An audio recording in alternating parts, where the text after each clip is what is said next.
მოგესალმებით, შუადღემშვიდობისა, დღემშვიდობისა, მე ნანა თევდორაძე ვარ, ეს არის გადაცემა შუადღე ქუთაისში და თუ კი გხედავთ ტელეეკრანებზე, ნიშნავს იმას, რომ ტელეკომპანიამ ნეგატივს უყურებს. დღეს გახლავთ 24 დეკემბერი, დღე ოთხშაბათი, საკმაოდ პირქუში ამინდი გვაქვს ქუთაისში და გონივრული ეჭვი მაქვს, რომ ამინდის თვალსაზრისით და არა მხოლოდ ამინდის, იგივე სურათია სრულიად საქართველოში, ასე რომ გისურვებთ, რომ იყოთ ჯანმრთელები და კარგ ნაყოფიერ დღეს. რაც შეეხება გადაცემის სტუმარს, დიდი სიამოვნებით წარმოგიდგენთ, თუმცა თუნდაც ჩვენი ერთგული ტელემაყურებლები მას ძალიან კარგად იცნობთ. ისტორიის დოქტორი, პროფესორი ლაშა დეიცაძე შარვაშიძეა ჩვენი სტუმარი, რომელსაც მივესალმებით ხადია და მადლობას გადაუხდი, რომ უამინდობის მიუხედავად მოუხარია ხოლმე, როცა ჩვენთან მოდის. ლაშა, გამარჯობა, როგორ ხარ? მოგესალმებით, მივესალმებით ჩვენს ტელემაყურებელს, ასევე მოგიკითხავთ დიდი პატივისცემით. როდესაც საინტერესო თემებზე გვიწევს საუბარი თქვენთან, თემა ყოველთვის საინტერესოა და ყურადსაღები თქვენთან. ამინდი შესაბამისად ვერ მოქმედებს პირიქით. ყოველთვის თბილა, ყოველთვის დადებითი ამინდი არის თემის შესაბამისად, ასე რომ შიგნით ყოველთვის დარი არის. ძალიან კარგი, ვცდილობთ რომ კარგი განწყობა შეგიქმნათ და თუ გამოგდის, რა თქმა უნდა, მოხარულები ვართ. მოგეთ სასიამოვნო სიახლე გვაქვს ჩვენი გადაცემისთვის, უცხო ნამდვილად არ ბრძანდებით, ამიტომ ამ ყველაფერს გადავწყვიტეთ ერთობლივად, რომ რაღაც სხვა ფორმა მივცეთ და 13 საათიდან ყოველ მეორე ოთხშაბათს. თუ კი რაიმე არა აირევა, მოგეცხოვრებას ახლავს ხოლმე, ხო, რაღაც მოულოდნელობები და საპატიო მიზეზით გამომდინარე გისურვებ, რაიმე მცირეცვლილება იყოს ხოლმე. სხვაგვარად მიხარია რომ შევხვდებით ერთმანეთს და ძალიან საინტერესო იქნება არა მხოლოდ ჩემთვის, ზოგადად სრულიად საქართველოსთვის თქვენი მოსვენა, იმიტომ რომ თემები, რომელსაც საუბრობთ, მიმართულია იმაზე, რომ ვიცოდეთ ჩვენი წარსული, რომ აწყო დავაფასოთ და მომავალში გამოვიყენოთ ხოლმე ჩვენი ცოდნა და ამასთანავე ეს ჩვენი სულიერი სიღრმეები და სიახლოვე ღმერთთან, რომელსაც დავშორდით რატომღაც მეტნაკლებად ადამიანები, ისეც გამოვიყენოთ ჩვენ ასაკის და სქესის მიუხედავად ნებისმიერმა ადამიანმა. მიხარია რომ ისევ შევხვდით ერთმანეთს და შეიძლება გითხრათ, ანუ ამინდიასთან დაკავშირებით არის და შემდეგ თემას წარვადგენთ. მიუხედავად იმისა, რომ ჩვენ მრავალწლიანი თანამშრომლობა გვაქვს, არა მხოლოდ თანამშრომლობა, არამედ მეგობრობა და მთელ რიგ საკითხებში ჩვენ ვართ ნამდვილად თანამოაზრეები და ესეც მიხარია. ამის შემდეგ, რა თქმა უნდა, მე დიდი სიამოვნებით დავთანხმდი თქვენს შემოთავაზებას, რომ ერთგვარად ყოველ ორკვირეული სახე მივსცეთ ამას, რომ ყოველ ორ კვირაში ერთხელ, ყოველ ოთხშაბათს, როგორც თქვენ ბრძანეთ, დღის 13 საათზე მე ვიქნები აქ თქვენთან ერთად და ვისაუბრებთ სხვადასხვა საინტერესო თემაზე, საქართველოს ისტორიიდან, საქართველოს ეკლესიის ისტორიიდან, კონფესიათა შორის ურთიერთობების ისტორიიდან, ქუთაისის ისტორიიდან, სხვა საეკლესიო საკითხებზე და ვფიქრობ, რომ ეს დროში უფრო მეტად გვაჩვენებს იმ სიკეთეს, რომელსაც ეს წამოწყება, ახალი წამოწყება ქვია, მოიტანს და სიამოვნებით ვარ თქვენს გვერდით. ვემსახურები თქვენს ამიდიას, ჩემი მხრივ, ასევე ვემსახურები ჩვენს მაყურებელს, რომ თუ კი ვინმეს რაიმეს დადებითს მოუტანს ჩემი საუბარი, თუნდაც ერთ ადამიანს და ან რამდენიმეს, რა თქმა უნდა, ეს შედეგზე გასული საკითხი იქნება. თან საინტერესო არის ის, რომ როგორია რაღაც ვიცით, ამა თუ იმ საკითხზე. შეიძლება თავდაყირად ადგეს ხოლმე ეს. რა თქმა უნდა, ეს გვემართება ნებისმიერ ადამიანს, შეიძლება გვეგონოს, რომ რაღაც მომენტამდე ვიცით საკითხის, ან სრული სისავსე, ან რაღაც დიდი ნაწილი და უცებ გავეცნოთ ისეთ მოცემულობას, ან ამოვიკითხოთ, ან მოვისმინოთ, ან სანმე წავაწყდეთ, რომელიც ბოლომდე თუ არა რაღაც ნაწილობრივ თავდაყირად დააყენებს კიდევაც ამ მოცემულობას და ეს იმიტომ რომ მოგეხსენებათ ცნობილი ფრთიანი გამოთქმა, რომ სწავლა სიკვდილამდეა. ზოგი ამბობს სიბერემდე, არა, სიკვდილამდეა სწავლა და ასე რომ ჩვენს ვიზრდებით ჩვენ სიცოცხლეში აი ინტელექტუალური კუთხით. ძალიან კარგი, მით უმეტეს თუ ინტელექტუალურ ადამიანებს შემოვიკრიბავთ ირგვლივ და ეს ფუფუნება გვექნება დღეისათვის, ესეც ბედნიერება. მოდი წარვადგინოთ თემა.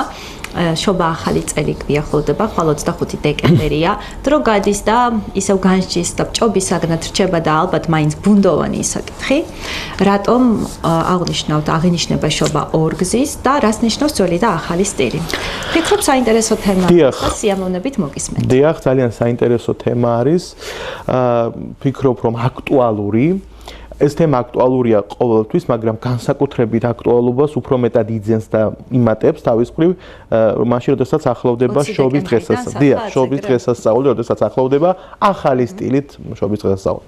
მოდით ესე გუშაოთ საქართველოს ეკლესიის მაგალითზე შევეხებით, ანუ ჩვენ დღეს ყურადღება გავამახვილოთ აი ამ იულიუსის კალენდრის ძველ და შესწორებულ, ეგრეთ წოდებულ ახალ სტილებს, რა ისტორია აქვს საქართველოს ეკლესიაში. თუმცა მანამდე მოკლედ ვთქვათ, რა არის ეს? თვითონ იულიუსის კალენდარი შექმნილია იესო ქრისტეს ხორციელ შობამდე, დაახლოებით ძველი წელთაღრიცხვის 45-54 წლებში რომის მმართველის იულიუს კეისრის მიერ. თუმცა იქ მათ ჩართული ყავდა სხვა სწავლულები, მათ შორის ეგვიპტიდან მოწვეული სწავლულები და შემდეგ და შეიმუშავეს ეს ასტრონომიული კალენდარი. ანუ ხაზი გაუსვათ იმას, რომ უშუალოდ კალენდარს, იულიუსის კალენდარს მათ შორის არანაირი არსობრივი და საფუძველში წარმოქმნილი საერთო არ გააჩნია ეკლესიასთან და ქრისტიანობას, ანუ სწავლებით მხარესთან და დოგმატურ მხარესთან არანაირი თანხმობა არ გააჩნია, ანუ ჯერ კიდე იესო ქრისტეს ხორციელ შობამდეა იულიუსის კალენდარი შექმნილი. აი უკვე როდესაც დაარსდა ახალი აღთქმის ეკლესია, შემდეგ უკვე გაიმართა პირველი მსოფლიო საეკლესიო კრება 325 წელს, სხვა შორის წელს 1700 წელი გახდა ამ პირველი მსოფლიო საეკლესიო კრებიდან. აი მაშინ დადგინდა, რომ აი დღესასწაულები, აქ საუბარი იყო ძირითადად აღდგომის დღესასწაულზე და პასქალიაზე, ყველა მიზეიმოს თელმა მსოფლიო ქრისტიანებმა იზეიმონ 1 იულიუსის კალენდრით. ანუ იულიუსის კალენდარი ყველაზე მეტად მისაღები აღმოჩნდა ასტრონომიული თვალსაზრისით ეკლესიისთვის და დღევანდელი მოცემულობით იქ წლის ათვლა იწყება 1 იანვრიდან. ამის შემდეგ ამას გამოიყენებდა ეკლესია ვიდრე ასე იულიუსის კალენდრის ძველ ფორმას გამოიყენებდა ვიდრე არ გატარდა რეფორმა, ეს არის მე-16 საუკუნის მეორე ნახევარი რომის პაპ გრიგოლ მე-13-ის მიერ გატარდა რეფორმა, მაგრამ ეს უნდა გაესვას ხაზი, რომ ზოგჯერ აი ამ სტილს უწოდებენ გრიგორიანულ კალენდარს. ეს შანახსახშივე მცდარი არის, რატომ? გრიგოლ მე-13-ს ახალი კალენდარი არ შემოუტანია, არამედ მან ჩაასწორა იულიუსის კალენდარი. იქ იყო გარკვეული ცდომილება დროში, დღეებსა და რიცხვებს შორის და აი ეს ჩაასწორა, თორე გრიგოლ მე-13-ს ახალი კალენდარი არ შეუქმნია, მაშინ იყო სხვაობა 10 დღე ძველსა და ეგრეთ წოდებულ ახალ სტილებს შორის და შემდეგ ეს სხვაობა იზრდება და დღეს უკვე შედგენილი არის 21 საუკუნისათვის 13 დღე. აი რაც შეეხება უშუალოდ დიახ, რაც შეეხება უშუალოდ როდისგან იწყება მისი შემოღება მართლმადიდებელ ეკლესიაში. ჩვენ ამ დროს ვისაუბროთ ზოგადად მართლმადიდებელ ეკლესიაში. აი ის კალენდარი, რომელიც დღეს გრიგოლ მე-13-ის მიერ რეფორმა გატარებულად ითვლება, მთლად გრიგოლ მე-13-ის მიერ გატარებული რეფორმის შედეგი არ არის, არამედ შემდეგ კიდე მე-20 საუკუნეში ერთ-ერთმა სერბმა ასტრონომმა მილუტინ მილენკოვიჩმა კიდე გარკვეული ასტრონომიული რეფორმები გაატარა აი ამ იულიუსის კალენდარში. ანუ ფაქტობრივად ეს იყო რიგით მეორე რეფორმა გრიგოლ მე-13-ის მიერ გატარებული რეფორმის შემდეგ, მაგრამ მართლმადიდებელი ეკლესიისთვის ნომერ პირველი რეფორმა გამოდის კალენდარული თვალსაზრისით და 1923-24 წლებიდან უკვე პირველად ფიქსირდება მსოფლიოში მართლმადიდებელი ეკლესიების მიერ კალენდარული ეგრეთ წოდებული ახალი სტილის გამოყენება. პირველები ამ კუთხით იყვნენ, რომ მივყვეთ რიგითობრივად, კონსტანტინოპოლის მსოფლიო საპატრიარქო, რუმინეთის საპატრიარქო და საბერძნეთის, ანუ ელადის მართლმადიდებელი ეკლესია. კარგით, ლაშა, მხოლოდ ქართველები არა, ზოგადად ალბათ დედამიწაზე ხდება ისე, რომ რაღაც სიახლის მიმღებლობა უჭერთ ადამიანებს. ჩვენთანაც მოხდა იგივე. ხო, ანუ ჩვენ რეალობაში ვიდრე გადმოვინაცვლოთ, თქვენ ხო ახლა ზოგადად საუბრობთ. ანუ იმ ქვეყნებში, სადაც ჩამოთვალეთ, რა გამოხმაურება ჰპოვა ცხოვრებებს. ესე იგი, ამ ეკლესიებმა, როდესაც მიიღეს ეს დადგენილება, დაუბრკოლებლად იქნა გადასული, თითქმის დაუბრკოლებლად იქნა გადასული ამ ეკლესიებში სამრევლოთა ცხოვრება ახალ კალენდარულ სტილზე. აი იმავე დროს 1923 წლის ოქტომბერში იგივე დადგენილება მიიღო რუსეთის ეკლესიამაც. მაშინ რუსეთის პატრიარქი იყო ტიხონ ბელიავინი, რომელიც წინათ არის შერაცხული რუსეთის ეკლესიის მიერ და ჩვენ მართლმადიდებელი საქართველოს ეკლესიის კალენდარშიც არის ის მისი ხსენება შესული, მაგრამ რუსეთში ამას შეხვდა წინააღმდეგობა, მხოლოდ 24 დღის მანძილზე გაგრძელდა ახალი სტილის მოქმედება. და შემდეგ უკვე რუსეთის პატრიარქმა ტიხონმა 1923 წლის ოქტომბერ-ნოემბრის ამბები ესა შემოიღო დადგენილება, რომ დროებით ისევ გადავიდეს რუსეთის ეკლესია ახალ სტილზე, ძველ სტილზე. აი სწორედ ამ პერიოდს ემთხვევა საქართველოს ეკლესიაშიც ახალი სტილის შემოღება. საქართველოს ეკლესიაში მე-20 საუკუნის 20-იან წლებში ორგზის განხორციელდა ახალი სტილის დანერგვა. ეს იყო პირველად 1923-1925 წლებში და მეორედ 1927-1928 წლებში. ანუ 1923 წლის შემოდგომიდან 1925 წლის გაზაფხულამდე საქართველოს მართლმადიდებელი ეკლესია დღესასწაულებს აღნიშნავდა იულიუსის კალენდრის ახალი სტილით. ანუ მათ შორის შობაც იმ პერიოდში, ხას უსვამ, გარდა აღდგომისა და მასთან დაკავშირებული მოძრავი დღესასწაულების, ამას ხას უსვამ. ის დარჩა კვლავ ძველ სტილზე, იმიტომ რომ არ შეიძლება სხვადასხვა დროს იზეიმონ ქრისტიანებმა აღდგომა. ჩემთან როდის უბრუნდება? დიახ, ეხლა რა ხდება? რა მაინტერესებს, მაპატი არ მინდა რომ დამავიწყდეს, იმიტომ რომ ხშირად სოციალურ ქსელშიც არის ხოლმე განჭისაგანი აი ეს საკითხი, რელიგიასა და ასტრონომიას შორის რა კავშირია? კიდევ ერთხელ ვამბობ, ასტრონომია არის მეცნიერება.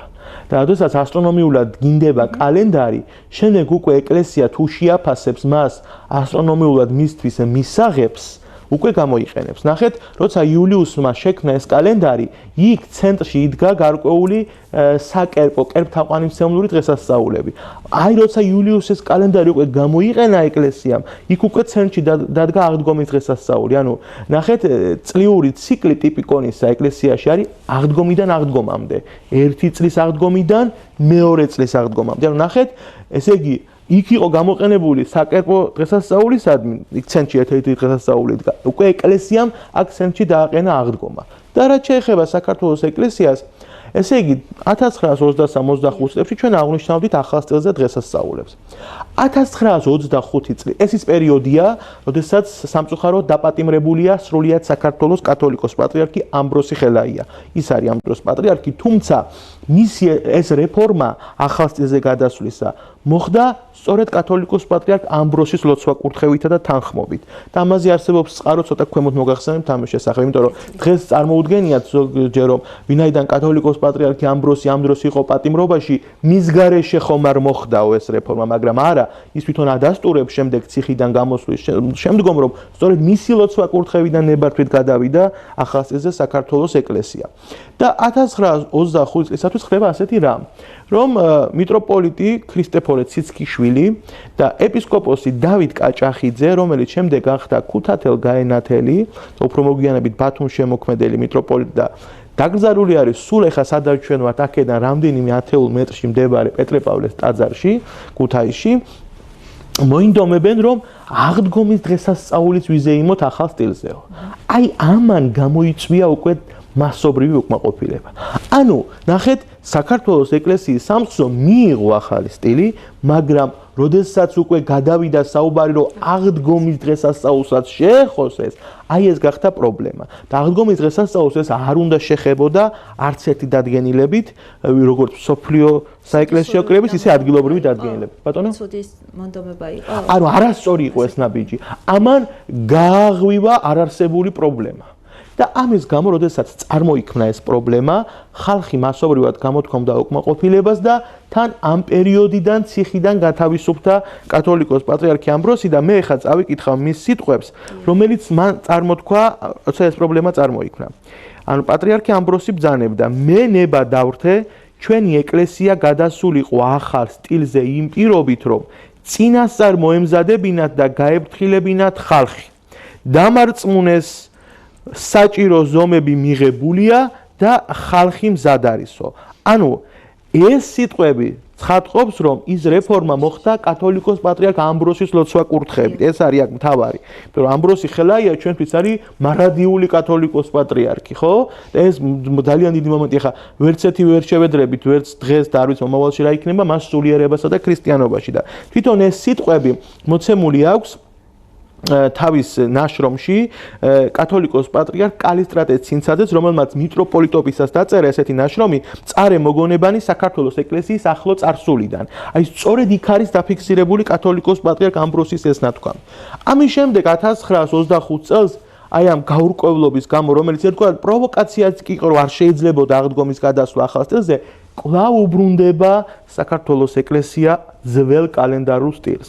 და უკვე გვაქვს მეორე მომენტი, როდესაც საქართველოს ეკლესია ისევ გადადის ახალ სტილზე. იყო კიდე შემდეგშიც მცდელობები. აი იყო მეორე მცდელობა, როცა გადავიდა და მოხდა კიდევ მეორე გადასვლა. ეს იყო 1927 წელს. 1927 წლის 29 მარტს გარდაიცვალა უწმინდესი და უნეტარესი ამბროსი და იმავე წლის ივნისში გაიმართა ავტოკეფალიის აღდგენის შემდგომი მეოთხე კრება, რომელმაც აირჩია ახალი კათოლიკოს პატრიარქი ქრისტეფორე მესამე. აი ამ კრებამ კვლავ დაადგინა, უკვე კრების დონეზე დაადგინა, რომ საქართველოს ეკლესია გადავიდეს ისევ ახალ სტილზე. და მე მინდა ახლა წავიკითხო ვინ აწერს ამას ხელს, რა დონის მოღვაწეები აწერენ ამას ხელს ამ 1927 წლის დადგენილებას. ამას ხელს აწერენ სრულიად საქართველოს კათოლიკოს პატრიარქი ქრისტეფორე მესამე, ქუთათელ გაენათელი მიტროპოლიტი დავითი კაჭახიძე, მანგლელი მიტროპოლიტი კალისტრატე ცინცაძე, შემდგომში სრულიად საქართველოს კათოლიკოს პატრიარქი და წმინდანად შერაცხული.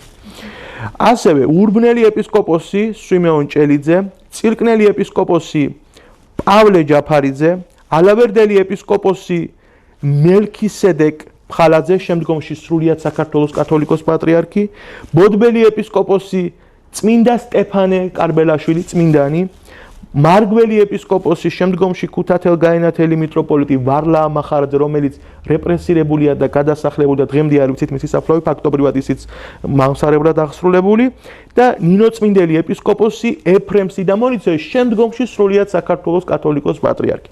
ანუ ეს რაოდენობა პატრიარქებისა, მღვდელმთავრებისა და მათ შორის რამდენიმე წმინდანია ხელს აწერს, რომ 1927 წელს უკვე განმეორებით გადავიდეს საქართველოს ეკლესია ახალ სტილზე, რომელმაც დიდხანს ვერ იმოქმედა სამწუხაროდ, აი უკვე აქ წამოვიდა ხალხის მასობრივი უკმაყოფილება. ის პრობლემა, რომელიც 1925 წლის არასწორმა ნაბიჯმა წარმოქმნა, რომ აღდგომასაც ვიზეიმოთ ახალ სტილზე, უკვე ხალხს მტკივნეულად ახსოვდა. და მიუხედავად აი ამ კრების კატეგორიული და ეპისტოლარული ტონისა, ხალხმა გასწია წინააღმდეგობა. და 1928 წლიდან იქნა მიღებული ასეთი დადგენილება, რომ საქართველოს ეკლესია დროებით დაუბრუნდეს ძველ სტილს. ანუ დროებით დაუბრუნდეს. ის დროებით გრძელდება დღემდე, აი 2025 წლამდე.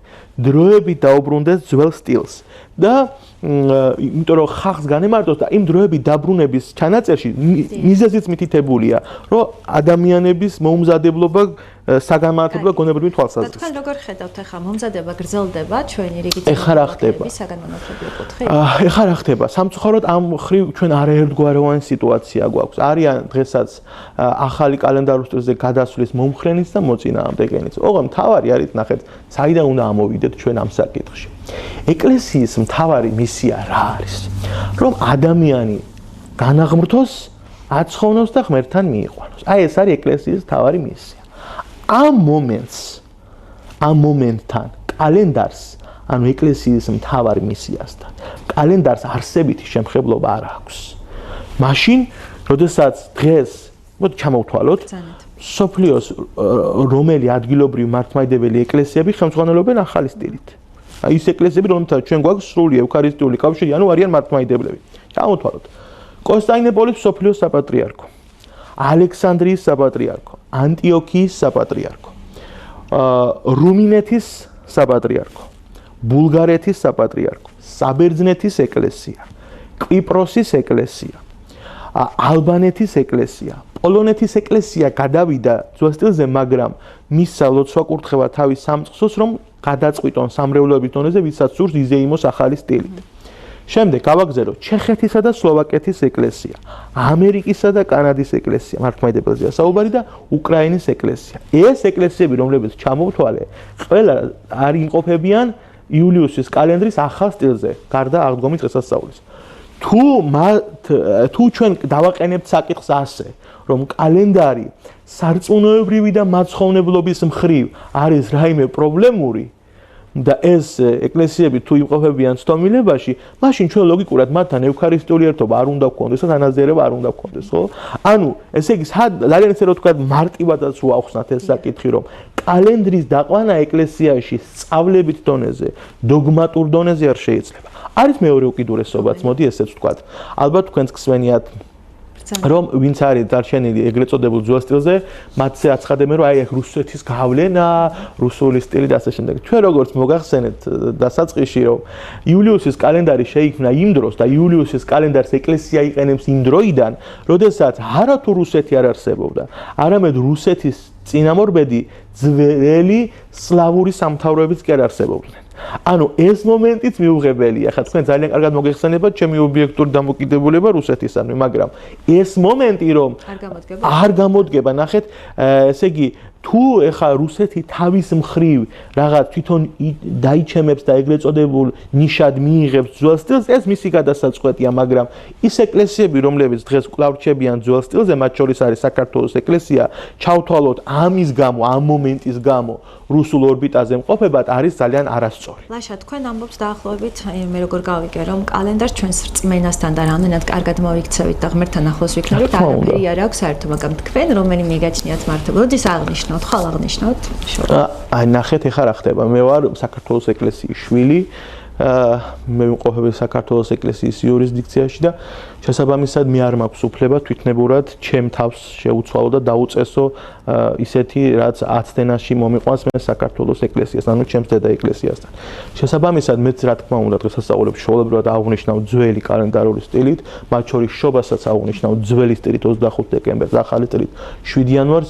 კიდევ ერთხელ იქენა გამომდინარე, რომ მე ვარ შვილი საქართველოს ეკლესიის და არ მაქვს სხვა სარწმუნოებრივი უფლება სხვანაირად აღნიშნავდი.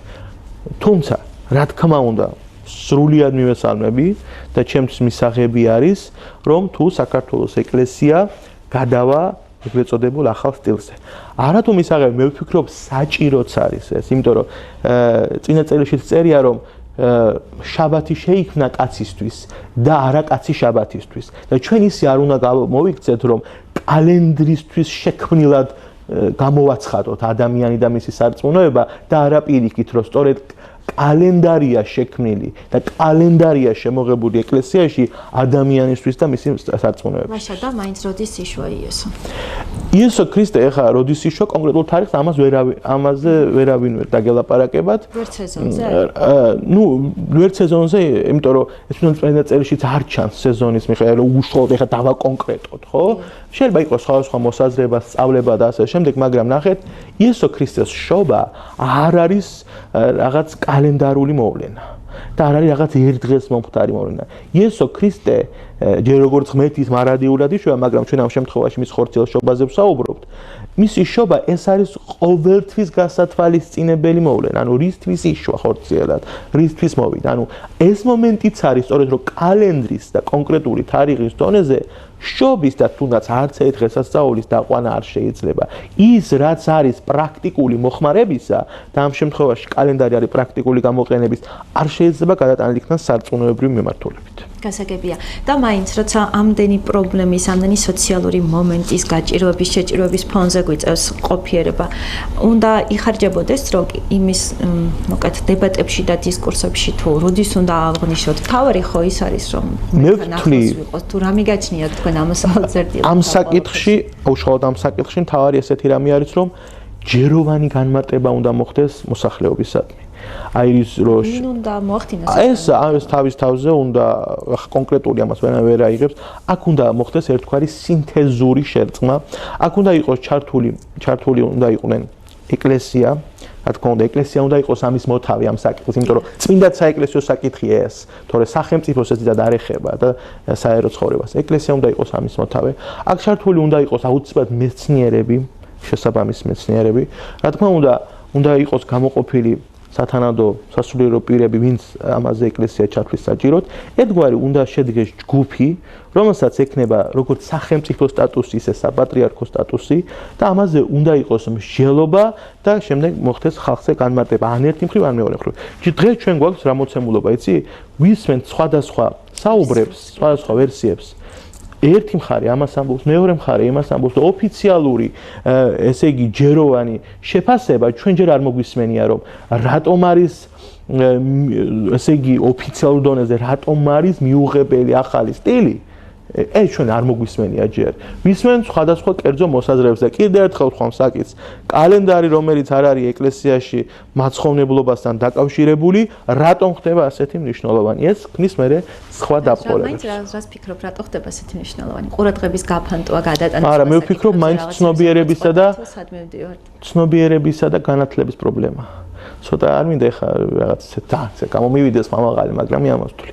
ცნობიერებისა და განათლების პრობლემა. პირველი ცნობიერების პრობლემაა და მეორე განათლების პრობლემაა. ხო, მაგრამ ნახეთ, მე როცა რიგითი ადამიანი ვარ და შეიძლება წავიკითხო, გავეცნო ამა თუ იმ საეკლესიო ნამშრომებს, ნამუშევარს, შეიძლება მე ტერმინებმა დავაბნიოს და მაინც ვერ გავიგო. და აი, სწორედ ამაში ვიგულისხმე. მოვიკითხო და დრო დავუთმო ამ ყველაფერს. აი, ამაში ვიგულისხმე, რომ თქვენ შეიძლება წაიკითხოთ ურთიერთგამომრიცხავი შეფასებები და ერთი შეფასება ერთი ინფორმაციის მიწოდება უნდა მოხდეს ჯეროვან დონეზე და სწორედ იმ დონეზე სამეთყოლო კუთხით რომ იმ მოსახლეობის იმ ნაწილისადმი მივიდეს ეს რომლებიც არ არიან თლად გათვითცნობიერებული შესაბამის ტერმინოლოგიაში ჩვენ ეს პრობლემა გვაქვს და ეხლა ერთი მომენტიც არის ახლა შორის გონი შარშანწივი საუბრე თქვენთან საშობაო გადაცემაშიო ყოველთვის შობის დღესასწაულის დროს მოდის ეს საკითხი ანუ კალენდარი ხო და არადა თუ ჩვენ და ის ეკლესიები რომლებიც გადასული არიან ეგრეთ წოდებულ ახალ სტილზე ისინი აღდგომის გადა სხვა დღესასწაულებსაც ახალი სტილით აღნიშნავენ ნათლის დღებას 6 იანვარს აღნიშნავენ მაგალითად მირქმას 2 თებერვალს ხარებას 25 მარტს ანუ ჩვენ იმ დღესასწაულებსაც ახალი სტილით აღნიშნავდეთ და აქ ერთი მომენტი იწევა ეხა წინ რაც ადამიანურია ესეც ვთქვით ჩვენ მახსოვს ახალი წლის მომენტი არის და ახალი წლის მომენტია და რა თქმა უნდა აბსოლუტურად პრაქტიკული არის რომ მომარხულეებისთვისაც განსაკუთრებით რომ არ დაირღვეს ის მარხვის შეგრძნება რომელსაც ახალი წელი გარკვეულწილად არღვევს ანუ ახალი წლის ჯერზეიმი და შემდეგ შობა გვინდა არ გვინდა ჩვენ ერში ვცხოვრობთ ვინც თქვა მონასტრის მიღამარხულობს და მონასტერშიც ეს ერისული გარკვეულწილად აღწევს ეხა იქაც ადამიანები არიან და ეს ახალი ზეიმი ჯერ შობამდე არღვევს მარხვის სულს ასე რომ საცდუნებელია რა თქმა უნდა და ეკლესია კარგი იქნება ესეც გაითვალისწინოს რომ მარხველებისთვის ჯერ დადგეს შობა და მერე დადგეს ახალი წელი შეიძლება შემომედაოს რომ ძველი სტილი 14 იანვარი და მაგრამ პრაქტიკული გარემოება ამაში არ გიწყობს ხელს ხო და წუთისოფელში რო ცხოვრობ წუთისოფელს არასარწმუნოებრივი თვალსაზრისით, არასულიერი თვალსაზრისით გარკვეულწილად ითვალისწინებ და არ არის კალენდარი სარწმუნოებრივი საკითხი, ხო? და ეს მომენტიც აი გასათვალისწინებელი არის აუცილებლად. თუმცა ყოველთვის ახლა შეიძლება რომ აი შობა მოახლოვდა და ამიტომ დავიწყოთ, მაგრამ წუთისოფლისეული მომენტიც უნდა იქნას გათვალისწინებული. ლაშან, მოკლედ რომ შევაჯეროთ ჩვენი დღევანდელი შეხვედრა, რას დაგვიტოვებთ ეს რამდენიმე მიმართულებას და გათვალისწინებაც ღირს და არაფერი დაშავდება. პირველი ერთად გავეცნოთ წმინდა წერილს და საეკლესიო სამართალს და იქ წმინდა წერილში დავინახავთ განსაკუთრებით რომ კალენდარი არაფერ შუაში არ არის სარწმუნოებრივ ცხოვრებასთან და იქ სხვა სწავლებები და მოთხოვნებია და სხვა ფაქტებია განმოცემული მეორე ვინც საქართველოში ვართ ნუ ვიქნებით სულსწრაფნი და საქართველოს ეკლესია სანამ არ გადავა თუ ეს მოხდება ოდესმე ახალ სტილზე ნუ ვიზეიმებთ დღესასწაულებს ანუ იმიტომ რომ ეს ჩვენ ამოგვაგდებს დედა ეკლესიის ერთობიდან იმ დედა ეკლესიის სისავსეს მოგვაკლებს და ეს მართლაც მიუღებელია და მესამე ვისურვებ რომ უფრო მეტი მაღალი ცნობიერება, უფრო მეტი განათლება მათ შორის ამ კუთხითაც, რომ იქნას მიღებული ჯეროვანი გადაწყვეტილება, რაც ხელს შეუწყობს საქართველოს ეკლესიაში და ჩვენს ქვეყანაში ამ კუთხით ერთხელ და სამუდამოდ აი ამ წამოჭრილი პრობლემის სათანადოდ გადაწყვეტას, რომ კიდევ ერთხელ ამბობ და მე დავასრულებ, რომ ესე იგი კაცი არ შექმნილა შაბათისთვის, არამედ შაბათი შეიქმნა კაცისთვის. კალენდარისთვის არ შექმნილა ადამიანი, კალენდარია შექმნილი ადამიანისთვის. აშა, არ მინდა ისე დაგემშვიდობა, თავარი გზავნილიც რომ არ დავტოვოთ, როგორი უნდა იყოს ჩვენი ერთი ჩვეულებრივი დღე. ქრისტიანის მორწმუნეს, იმით უმეტეს თუ თავს ვდებ რომ მორწმუნე ადამიანი ვარ. ჩვენი ერთი ჩვეულებრივი დღე უნდა იყოს ისეთი, როდესაც დილა გაგვითენდება, არ ვიცით ის დღე ჩვენთვის დაღამდება თუ არა.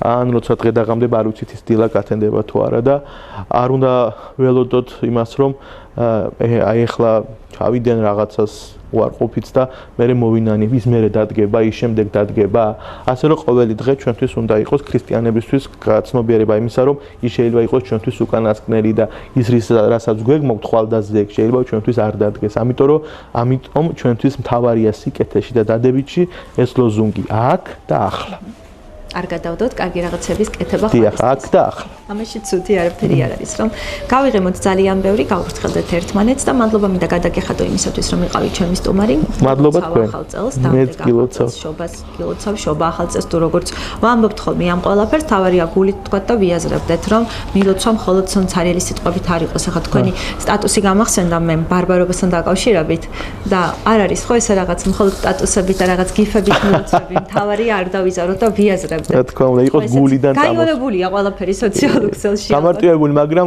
სოციალურმა ქსელმა არ უნდა ჩაანაცვლოს გულის შეგრძნება და გონება და ხმა უნდა ვიცნოთ ხო ადამიანის კი ნამდვილად გულიდან წამოსული ხმა ლაშა დროებით დაგემშვიდობები ორი კვირით მადლობა თქვენ და დროებით დაგემშვიდობებით ერთი დღე მინდა გისურვო და მადლობა რომ იყავით ჩვენი სტუმარი მადლობა ძვირფასო ტელემაყურებელო გადაცემის პირველი ნაწილი ამით დასრულებულია ისტორიის დოქტორი პროფესორი ლაშა დეისაძე შარვაშიძე გახდა ჩვენი სტუმარი შევისვენოთ რამდენიმე წუთიც და დაუბრუნდები ისევ პირდაპირ ეთერში ამჯერად სტუმრებთან ერთად გადმოერთეთ მეგაზე და დაგვიმეგობრდით დროებით